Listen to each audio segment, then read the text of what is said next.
I learned something unbelievable from Home Sweet Home. It was an experiment. We had, let's say, out of 100% of the kids, about 95% of the kids left the program totally from. About 5% or 4%, something like that, didn't. They weren't haters, they weren't against us, they wished they could be from, but they weren't from. Years later, I put together, why? Is it just random? Is it the nature of these kids, or these kids were very deep or intellectual or atheists? Many of them who came were were atheists. We had one who shmad, he was Christian. We had all kinds. Why this group did they not make it back? You know what the answer is?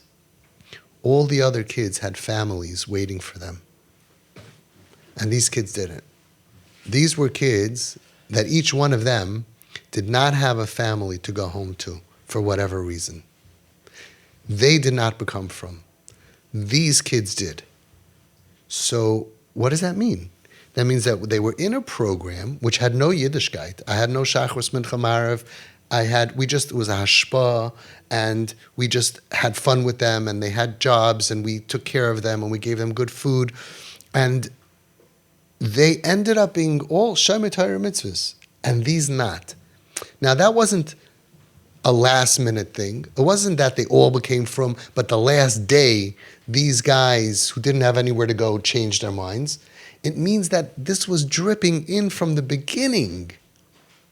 It means that these kids who knew that I have a home to go to, and a life, and support, and parents who love me, and who will accept me and care for me, that means that they allowed the hashpa'ah, the influence, to drip in at the earliest stages, when these guys who didn't have a place to land couldn't accept that. They were rejecting it the whole time.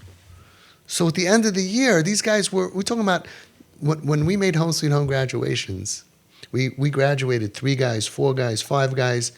We had 400 to 500 people in the community who came to the graduation. I have pictures. One of the graduations was in the Chaim Berlin basement. The room was a beautiful room. It had a 3-tier dais. We had 3 tiers, like an Aguda convention, for 3 or 4 boys who got up there, and with hats and jackets. And we're not a program that had anything to do with Yiddishkeit. There was no Shachris Mincha Maariv, there was no put on tefillin, there was no pressure, there was nothing. Why would they put on hats and jackets? They wanted to look like us, like the volunteers. And they put their lives back together. And until today, they built lives, Shomer Torah mitzvahs. I have grandchildren from them. It's unbelievable. So what happened to these kids? They didn't have homes that would accept them. And therefore the program didn't work, which means it didn't work the whole time. There was a resistance in the inside to want to accept the influence to maybe change my mind. No. Each time it didn't work. So they're wonderful people. They're mentioned.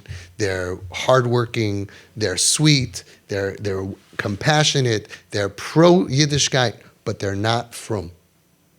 And that's when I realized the power of a mommy and a daddy. Without mommy and daddy, no matter what program, no matter how good it is, we were 100% successful. You understand?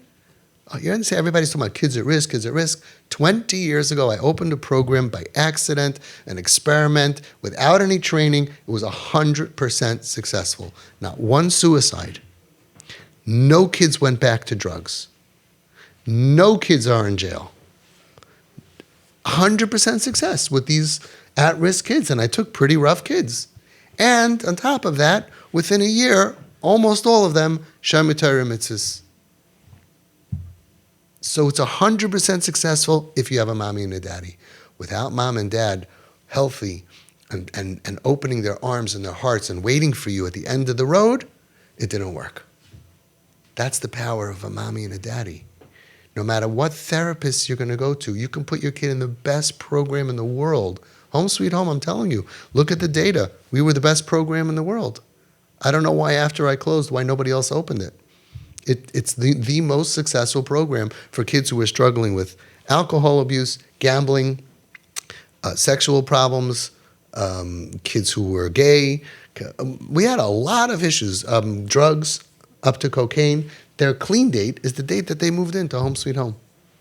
Their clean date. They smoked up like, ki'ilu, almost like walking up the steps. Their last thing, weed, but there was also party drugs, ecstasy, shrooms, not heroin. In those days, heroin wasn't around so much. It wasn't a battle. But even up to cocaine.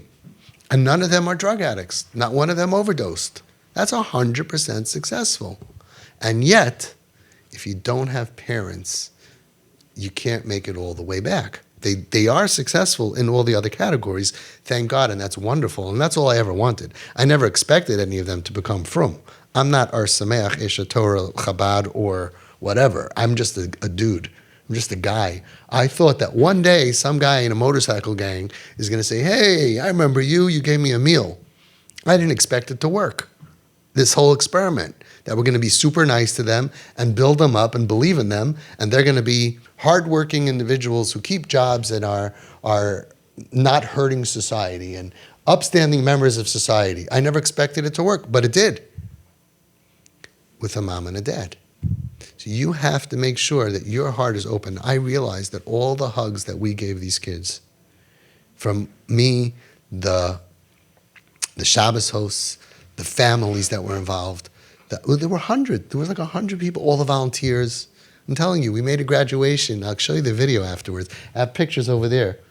You know what it is for like between 400 and 500 people to come, and we were running late on a Matzah Shabbos. It was at 1 o'clock in the morning, and the place was packed. There were about 100 people standing to give a round of applause for these kids who a year ago were nothings, nobodies, weirdos, dressed crazy, ponytails, funny color hats, not able to hold down a job, no money. They left with savings between $10,000 and $20,000 in savings.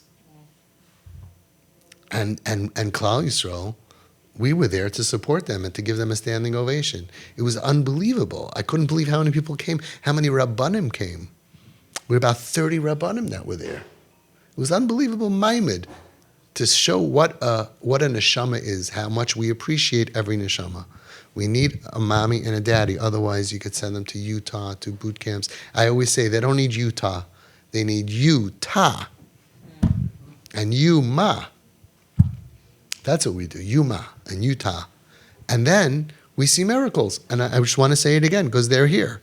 So for the people on the video, you don't see them, but they're here testifying that this is true. 9 months ago, she was in a clinic for eating disorders, was not talking to you, was suicidal, threatening suicide, really super duper messed up. She's now home, calm, great friends with mom and dad. You're doing everything in the world for her, and she's not in that same matzav ruach anymore. Mommy and daddy is the answer for everything. For everything. And even if they're going to need a clinic or this or that, even though most of our kids get better without it, even with the eating disorders and even with the other stuff and the bipolar and stuff, how many of our kids get better and get off drugs without anything? Most. But even if they're going to need something, without mom and dad, those places don't have good success rates. But with a mom and a dad, you could be zeicha that your kid should be from the small percentage that is successful. Just this week, I got a parent that called me up. We have a crisis. Where should we send our daughter? I said, I'm sorry, I don't give advice to anybody that's not under my care. We understand that, but it's not about us parents. It's about our daughter. She needs a rehab. Most of our kids from the 500 plus families who needed rehabs, most of those kids who needed rehabs got clean without rehabs. So I'm not so sure that that kid needs a rehab. Maybe yes, maybe not. Most of our kids get off medicine without trauma centers and hospitals and psych wards. And not because I say don't send, I say do whatever they tell you in the medical world. Follow them. But in the meantime, let's do our job. When we do our job and we're doing our building the relationship, calms them down. And then they're happy to go with us. And then we go and we do fun things. And you take this kid And for this amount of money that you're putting into her in this program, if you would put it into your relationship and go to all the fun in the world, I am sure that science is going to explain it, but we see it as a reality. Sure, you boost someone with tons of fun and trips with mom and dad who love you and embrace you and support you without judgment. Of course you're going to get mentally better. And they're going to call it, well, they redid the neural pathways of the brain get reset, because now they're learning that when you think always negative, your mind ends up being forced to think negative because you build neural pathways like you build a highway. And your thoughts go there. And if you tracht good, right? If you think happy, then you build neural pathways. We are building neural pathways, super highways of kids who are depressed and down and traumatized and victimized with broken self-esteem, which is the root cause of all of our problems, right? And we're building new super highways of life is good, basking in the glow of a sun or a hike or skiing or different countries, whatever we're doing. And life is good, and they can post stuff on all of their stuff, Nebuch, that they need to post of themselves having a great life, and it's with mommy and daddy. They feel wholesome, because when they go with their bad friends, they feel yucky, and most things don't end up working out. But when they go with mom and dad, things actually end up working out, and you have a grand old time. So what you're doing is allowing those programs out there that want to save your kids, you're allowing them to be successful with your kids. You're upping the ante. You're upping the chance that your kid will be from those small percentage, unfortunately, that will be successful because they have a mother and a father. I'll end with what I love, saying the story when a father came to me a week after training and he said, Avi, I gave my daughter an iPhone. And I said, no, you gave your daughter a daddy. People say, oh, you can never say no. We have a job to do. We have a job to do. All that stuff, review what I just said, that we have to accomplish, that your nafshay should be kshura, benafshay, that you should feel, this should be, don't let anything get in the way. Right now, you're going to pick a fight, you're going to argue, you're going to give control and boundaries. You're never going to get this magnet to work because every single piece of this is blocking them. You have a magnet. You're a magnet that when you go like that, your kid zoop, wants to hug you and no patting, no smushing, right? Just embrace them. They're hurting. And you're going to ruin that magnet because you're arguing. So we give in to whatever they want because temporarily we need to because we have a real mission. And then the world looking in says, oh, this is crazy. You just buy them treif and buy them. No, we have to get the nafshik shur b'nafshi. We have to do CPR. And the only way that can happen is if you connect. So you're sitting here in a room. You're only here a few months. Okay? You look at people here 9 months. You look at people here a year or 2 or 3. They're angels. Grab onto them and say, how did you do it? Because they all did it. Most people here, their nafshei kshur b'nafshei, their NKN was 0, 10, 20, weak. And even those who thought, oh, we get along, that's not NKN. NKN it's passionate love. We mamish love each other. Like a parent is supposed to love their child. Real closeness. We have a big tzaddik. He always sits over there. He was here last night, Rish Kail. Very smart man. It was Shabbos afternoon. He told his wife, something's wrong with our son. Their son was in California, and he was in Borough Park.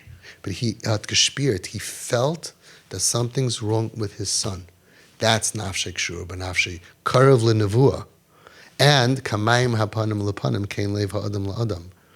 So you have to work on yourself to say, why does my kid not think that I am crazy about him or her? Oh, because she's not sneeze. You got to work around that. Oh, because I'm still suffering from the Holocaust and I don't know how to hug and I don't know how to shower with compliments. That's your deficiency. This is your wake-up call. You got to fix that. But when you are magnets, then good things happen. And that's why the woman next to you, who's a black belt, a 5-degree black belt, can handle 5 kips. You know why? Because if you're changing the way you deal with somebody else, then dealing with 2 people is double the work. 3 people is triple the work. But if you're changing yourself and you're becoming a Taimei Devari Yid, and you're becoming just kind, compassionate, non-judgmental, that your first attitude is loving and understanding, and havidanas kala adam l'kavschos, and tolerant, and all of that, then you can handle 10 kips. Time-wise, it's hard, it's stressful, each one. But as far as the attitude, she changed herself. That's our job, and that's our mission, and that's what saves lives.